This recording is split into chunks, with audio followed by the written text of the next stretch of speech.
விடியறதுக்குள்ள தெரிஞ்சிட்டு வா. நான் இங்கிறது நகர மாட்டேன். நிச்சயமா இருப்பல்ல? நிச்சயமா இருக்க. நீ திரும்பி என்கிட்ட வர வரைக்கும் இந்த குடிசையில இருந்தே இல்ல, இந்த ஊர்ல இருந்தே போக மாட்டேன். என் மேல ஆணையா?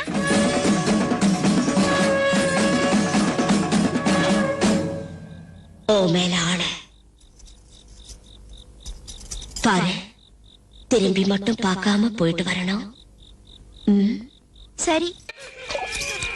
அந்த அம்மா சாப்பிட்டுச்சா இல்லையோன்னு தெரியலையே.